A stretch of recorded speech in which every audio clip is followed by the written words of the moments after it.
Part of the Weeblo and Arrow of Light Fix-It adventure is to replace a burnt out light bulb. So we're going to look at how we do that and a little bit about light bulbs and a little bit about electricity today. So before you replace the light bulb, first thing you got to do is make sure the power is off. Double check that. Always make sure the power is off.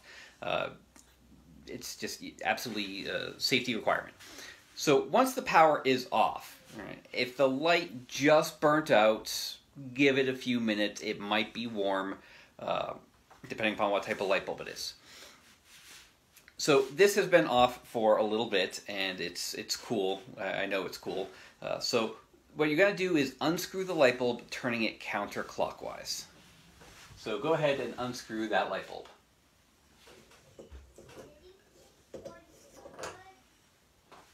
All right. Now, we have options for replacing this light bulb. There's three types of light bulbs that you commonly have, some of them more common than others now. So this is your old-fashioned incandescent light bulb. It's less efficient. It used to be very common, but you actually really can't get these too easily anymore, not the regular ones at least. They've been phased out for a few years now. The other downside to these ones get really, really hot. So we're not going to replace this. It's old-fashioned. It's just something I've had in my basement for years. The incandescent light bulbs initially were started to be replaced with these CFLs. These were better as far as energy efficiency. It takes less energy to make this light up. It gets less hot. So that's good too. Downside to this, there's actually some toxic gases inside of this bulb. You can't just throw these out in the trash, or at least you're not supposed to. You're supposed to bring them to a hazardous material disposal facility and dispose of them there, which, depending upon what community you live in, can be more difficult. The other option is this. It's an LED light bulb. This is really what most people are going with right now. These take even less energy than the CFLs. They don't get hot. They get warm, but not really hot. And yeah, these are the most common thing on the market. They also are supposed to last a very long time. So we're going to go with that. So you're going to screw it in clockwise. Don't do it too tight. And then you can turn on the light and see if it works. Hey, it works. All right. So that's how we replace the light bulb and some about different types of light bulbs. Next, we're going to look a little bit at electricity and how electricity works a little bit. Electrical circuits can work in a couple of different ways. We call it series and parallel. So you have series circuits that work like this. You have a positive end and a negative end, and you have different appliances. We've got 3 light bulbs here, all in a row. Series circuits, if one light goes out, they all go out. Your adult partners might know the frustration of that when it comes time to dealing with Christmas lights. Parallel circuits look kind of like this. So you have your positive end and your negative end, and you have these bridges that go across for each of the 3 lights. In this case, if one of the light bulbs burns out, the other 2 will still keep working, which is convenient. Now, it's not advised for you to be working with electricity at home, at least not with your household electricity.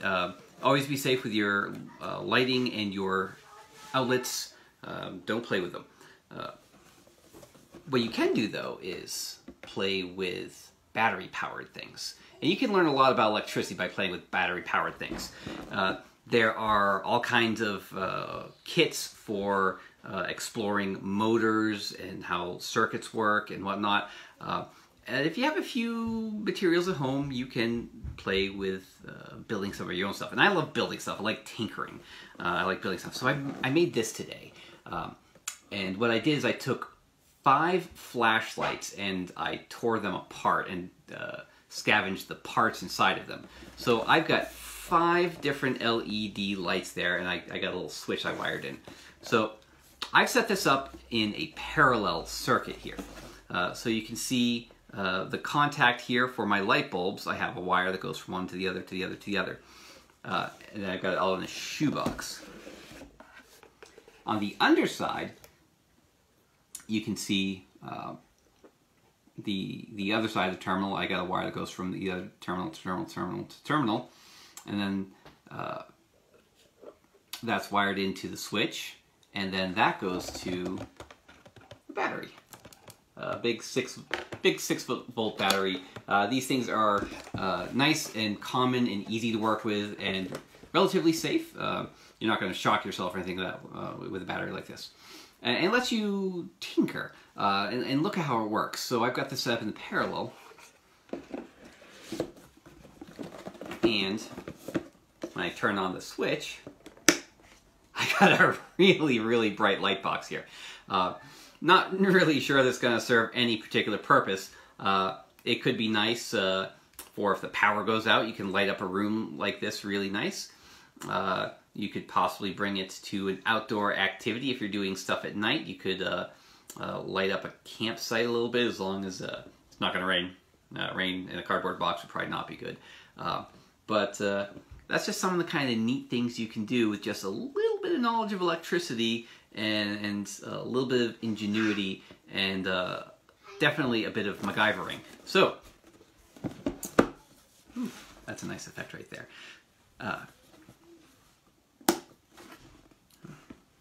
I can't see now. All right, so always talk to your adult partners, though, anytime that you want to fix anything at home, or if you want to do little activities like building electrical devices like this. Always have permission from your adult partners first.